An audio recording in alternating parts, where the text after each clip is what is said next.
Hai sahabat disabilitas, balik lagi di obrolan asik seputar olahraga. Salam olahraga jaya.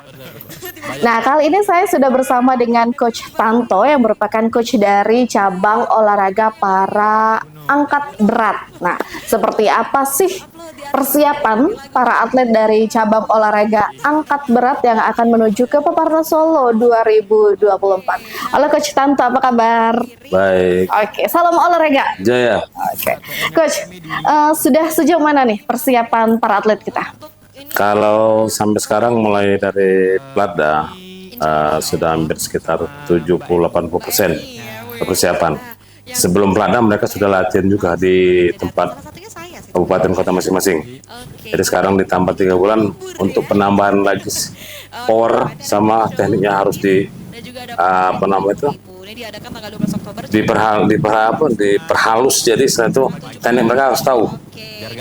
Jangan asal apa-apa. Soalnya kan kalau di daerah sama di provinsi itu beda karena pelatihnya. Nah, kalau untuk angkat berat ini sendiri, cabang olahraga angkat berat ini ya, Coach, apa yang harus diperhatikan untuk atlet kita? Kalau untuk minimal kondisi itu harus fit. Dalam arti kalau pergi aja itu harus perutnya harus diisi. Kalau nggak diisi dia power nggak ada, lemah. Minimal nanti penunjang entah itu apa pisang atau apa selain nasi. Kalau nggak nasi pisang paling itu penunjang. Kalau nggak ada itu mereka loyo. Jadi setelah itu harus isi perut dulu baru bisa latihan. Kalau nggak diisi perut nggak ada tenaga dia. Jadi artinya yang pertama yang harus diperhatikan nih sahabat disabilitas untuk para atlet dari cabang olahraga angkat berat ini adalah energi yang ada di dalam tubuh ya, Coach. Iya, benar. Jadi pastikan untuk kita para atlet untuk mengkonsumsi makanan sehat dan juga bergizi. Seperti ada larangan-larangannya nggak, Coach, kalau untuk angkat berat ini untuk konsumsi makanannya? Kalau secara nasional itu banyak sih sebenarnya, cuman kita bisa sesuaikan kondisi kita gimana sekarang. Yang penting istilah tuh nggak mengganggu kondisi mereka. Kalau misalnya harus makan pisang yang kayak gini, cuma kita nggak mampu jadi pisang kayak gini, buah-buahannya. Jadi setelah itu kita bisa menyimpulkan dengan kondisi kita. Jadi tidak perlu nak mewah, kecuali kalau sudah di pelatnas mungkin beda. Oke, baik. Jadi memang makanan ini menjadi salah satu faktor penting juga, berarti ya kalau diangkat berat. Nah, selain faktor dari makanan yang dikonsumsi oleh para atlet ini, apalagi yang diperhatikan, Coach? Mungkinkah pola tidur? Oh, jelas. Kalau tidur tuh dimaksimalkan, itu maksimal loh. Maksimal tuh harus jam 9 setelah tidur. Minimal dia di kamar tuh jam selesai makan, istirahat sebentar kamar, harus tidur mereka. Maksimal paling jam 10. Jam 10 itu sudah maksimal atlet ini untuk tidur. Jadi kalau kita rinci nih ya, Coach, di pagi hari para atlet binaan dari NPC Sumatera Selatan ini khusus untuk cabang olahraga angkat berat ini di pagi hari pukul 7 ya nanti persiapannya, mulai persiapannya atau latihannya nih. Sarapan dulu. Sarapan. Jam 8 baru sana. Jam 8 baru mulai latihan. Jam 8 pagi latihan sampai dengan jam berapa? Jam 12. Jam 12. Oke, jam 12 isoma dulu berarti ya. Isoma. Nah, nanti di siang atau sore hari apakah lanjut lagi latihan? Kalau kemarin 2 bulan kemarin kita pakai penunjang. Jadi setelah itu pagi sore. Nah, sekarang sudah mendekati ke sisi pelada terakhir, itu kita hanya pakai waktu pagi aja latihannya. Cuman yang secara kontinu. Jadi tambahan jamnya ditambah. Kalau 2 bulan kemarin paling jam 11 jam 10 pulang. Nah, sekarang sore enggak. Jadi diperbanyak pagi dari 8 sampai jam 12. Nah, itulah kita ini sebagai koordinator pelatih harus tahu kondisi atlet tersebut. Selama latihan dia ada nggak minumnya. Minum memang ada di provinsi ada anak. Sekarang kita nutrisi makanan. Paling-paling kita siapin, kalaupun ada setelah itu paling-paling pisang itu aja untuk penahan lapar mereka sebelum sampai sini. Jadi nutrisi memang harus benar-benar diperhatikan nih sahabat disabilitas. Selain dari pola tidur yang memang harus cukup ya, Iya, benar-benar. Karena balik lagi mereka harus menjaga kondisi tubuh ini supaya tetap fit dan tidak loyo. Coach, ya. Nah, kalau untuk angkat berat ini sendiri, Coach, apa sih yang jadi tantangannya? Gini ya, di angkat berat ini sebenarnya semua orang sih nggak bisa dan nggak mau. Pertama bukan apa, sifat di angkat berat kan kalau tiap hari kan lihatnya besi semua. Ya. Jadi kesan jenuh tuh jelas. Nah sekarang ini kita mencari bibit atau atlet yang bakal kita proyeksikan yang benar-benar mencintai cabur itu sendiri. Jadi ada segampang, aku mau lo. Gak segampang itu. Tak segampang itu sahabat disabilitas ya. Iya. Jadi memang yang benar-benar harus do it with love ya. Gitu. Iya benar, mencintai bahwa ini loh aku, cuman aku pengennya di cabur ini, sudah silakan. Pertama-tama ya masih itu. Kalau kelamaan, kalau memang dia mau di situ, cinta dia. Kebanyakan sekarang nih orang-orang tuh kebanyakan transit. Sini, nggak mau sini. Ya gitu tuh sulit sih nyari yang atlet angkat berat sebenarnya yang bisa menyintai sulit. Ini yang memang sulit itu ya sahabat disabilitas. Do what you love what you do. Jadi apa yang kita lakukan apa yang kita cintai. Supaya memang yang seperti kata Coach Tanto katakan tadi bahwasannya ini perjalanan masih akan sangat panjang ya Coach ya. Kalau misalkan di pertengahan jalan ini sudah merasakan bosan, aduh gimana nantinya ya Coach. Nah ini apakah pernah Coach terjadi pada atlet-atlet kita di NPCI Sumatera Selatan Coach yang seperti ini, misalkan moodnya sedang naik turun, sedang mengalami rasa bosan dengan cabang olahraga angkat berat ini? Sebenarnya itu yang selama saya tahu ada sih yang seperti itu ada. Selain itu apa namanya itu lesu. Cuman dia nggak bilang jenuh sih. Lesu ya sudah, lesu istirahat. Besok main lagi. Mungkin setelah itu penat atau di pikirannya nggak di situ barangkali kan. Jadi setelah itu pengen kemana-mana. Ya, itu sudah kadang kita kasih refreshing kita sehari. Beresin aja, besok main lagi mereka. Jadi kepenatan juga harus dipecahin supaya mereka tuh bisa plong pikirannya, nggak ke situ-situ aja. Kita sebagai pelatih sama head coach sama koordinator harus ngerti sih apa sih yang dibutuhkan oleh seorang atlet. Kita harus ngerti. Jangan memaksakan kehendak kita lah. Memang benar kehendak kita tuh main, latihan. Harga sekian. Benar. Itu kehendak kita loh. Dari organisasi juga gitu. Cuma kita harus ngerti sama atletnya. Oh dia ini kenapa sih? Kurangnya apa sih? Oh mungkin kurang ini. Kita penuhi. Cuman sebatas kemampuan kita. Nggak harus penuh full, nggak. Gitu aja. Jadi setelah itu nggak segampang sih.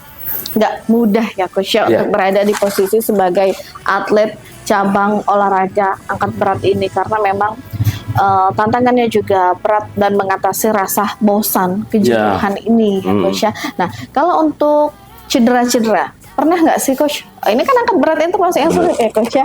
Apakah pernah mengalami cedera yang memang bisa dibilang serius Coach?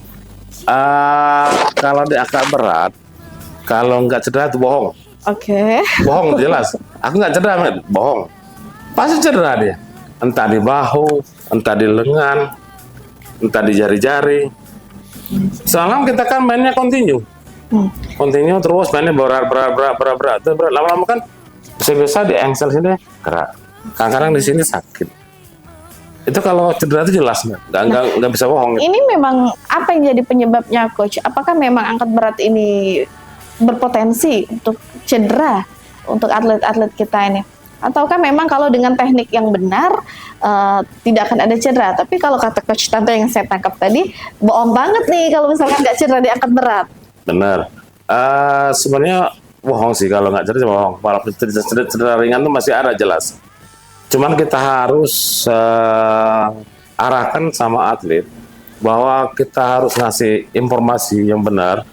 Gini loh, tekniknya gini loh, caranya gini loh, mainnya kayak gini loh.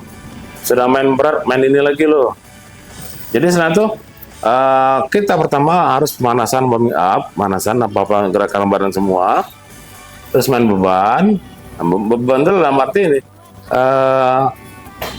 kita main 3 set, itu 3 set dalam arti set pertama, kedua, ketiga. Nah setiap set itu harus punya repetisi namanya, pengulangan. Dalam arti 1 set 8 kali ulang.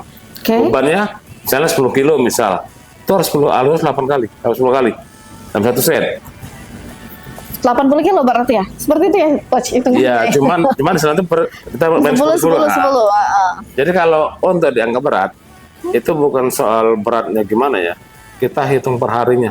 Oh, aku ini sehari ini mainnya 1 ton loh. Oh, kok bisa main 1 ton? Nah, kita kan 1 set sekian 50. Ini sudah ini 3 set, terus naik lagi sekian set. Jadi dihitung-hitung kalkulasi sekian. Itu loh, dalam arti, oh kayak gitu. Jangan sampai kita ngitung beban. Nah, sudah itu berarti teknik harus kuasai, dan juga kita sebagai coach atau donatur pelatih itu harus kita kasih informasi dengan mereka ini secara perlahan. Ya, kita nggak tahu kan, nama seorang disabilitas bisa ada 2 pikiran beda dalam 1 orang. Kita nggak tahu. Kita akan dia ini mengerti apa enggak.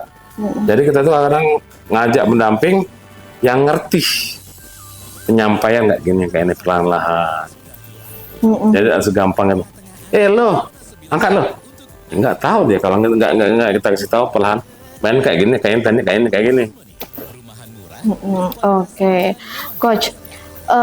Kalau di atlet kita nih, atlet binaan NPC Sumatera Selatan sudah sampai di berat range berapa sih, Coach? Penasaran, Coach. Berat, total berat ya. Satu atlet itu biasanya diangkat berat di berapa kilogram? Berat badan atau berat angkatan? Berat angkatan. Kalau diangkat berat itu masing-masing. Apa dia mengikuti berat badan ya, Coach ya? Atau gimana, Coach? Oke, kelas. Berarti klasmennya ya? Kelas, dalam arti kelas itu berat badan. Oke. Dia ini misalnya ada di cewek itu kan ada yang kelas 41 sampai 45 kg. Oke. Dari 45 ke 50. 50 ke 55. 50 55 ke 61. Oke, baik. Jadi berbeda berat badan, berbeda juga angkatannya. Yeah. Angkatan. Oke. Jadi kalau itu ada yang di kelas 41 tuh secara nasional, internasional itu angkatannya bisa mencapai 97 kilo. 97 kilo. Di kelas 41 badannya. Nah, jadi yang ada juga yang di kelas berat 170 untuk cowok itu sekarang untuk nasional sekitar 185. Oh. Cowok. Nah, kalau kita yang paling berat di angkatan berat berapa, Coach? Untuk sekarang? Untuk sekarang cowok nih sekitar 155. 155 kilo. Kita tes terakhir kemarin. Nah, tanggal per 3 September. Nah, melihat peluang ini, Coach, apakah nanti Coach ikut ke Solo ya, Coach ya? Iya, insya Allah. Nah, seperti apa peluangnya di angkat berat, Coach? Kita nyari peluang sih sebenarnya ini. Kalau di peluang di mudah-mudahan kita kan perak kita unggulkan. Soalnya masalahnya kalau sampai sekarang itu angkatan atlet itu ada yang 155, sedangkan kalau nggak salah 185. Waktu sudah sekian mepet. Mungkin setelah itu perak kita unggulkan. Kalau untuk emas ya mungkin agak jauh. Cuma tidak menutup kemungkinan. Kita ada simsalabim, kita nggak tahu. Betul. Itu. Jadi di angka berat kayak gitu sebenarnya. Sebenarnya kayak gitu lah. Jadi ada simsalabim. Kalau memang sudah rezeki kita nggak bisa mungkin lagi. Tetap berusaha, yang penting, Coach, tetap berusaha dan juga tetap berdoa. Yakin insya Allah semua prosesnya ini akan membuahkan hasil yang terbaik. Yang penting kita sama atlet itu harus ngerti, dan atlet juga harus mengerti apa yang diomongkan seorang coach. Jadi istilahnya memang namanya disabilitas ini ngomong kadang-kadang ya itulah orangnya temperamen, kadang ada yang nurut, ada yang enggak. Jadi senantiasa kita yang bisa mengerti kita arahkan gitu. Yang penting yang berarti harus kuasai tekniklah benar, mudah-mudahan angkatan itu juga benar. Kalau tekniknya salah, angkatan juga salah, itu bisa rentan cedera. Oke, baik. Coach, ada pesan untuk sahabat disabilitas, Coach, yang akan berjuang ke Peparnas Solo 2024, atau mungkin juga ke sahabat disabilitas yang saat ini menyaksikan obrolan asik seputar olahraga, yang ingin bergabung nih bersama dengan NPC Sumatera Selatan dan juga memilih cabang olahraga yang dicintainya. Untuk para kawan-kawan, para disabilitas, terutama daksa dan tidak menutup kelainan yang tunanetra atau yang hambatan yang lainnya, walaupun sekarang kalian belum terpilih untuk menjadi atlet Pekan Paralimpiade Nasional di Solo, jangan kecil hati. Kesempatan dan peluang masih ada. Raihlah prestasi itu dan jangan mudah menyerah. kesempatanmu masih panjang, umurmu masih bisa. Jadi nggak ada kemungkinan untuk bisa menembus pekan Paralimpiade Nasional di tahun-tahun yang akan datang. Itulah pesan saya, jangan mudah putus asa, raihlah prestasi itu. Oke, baik. Jadi untuk sahabat disabilitas yang akan berjuang di Pekan Paralimpiade Nasional 2024 di Solo 2024 ya tentunya. Nanti kita berdoa, tetap berjuang, tetap semangat. Mudah-mudahan nanti akan memberikan hasil yang terbaik untuk para Amin. atlet binaan di NPCI Sumatera Selatan. Tidak ada yang tidak mungkin ya, Coach Ya, ya. benar. Oke, mudah-mudahan bisa membawa pulang emas, Coach. Amin, amin. Di Solo. Itu yang diharapkan. Oke, baik Coach Tanto. Terima kasih sudah mampir di obrolan asik seputar olahraga. Sama-sama. Saya Gun Prisma, sampai jumpa. Salam olahraga. Jaya.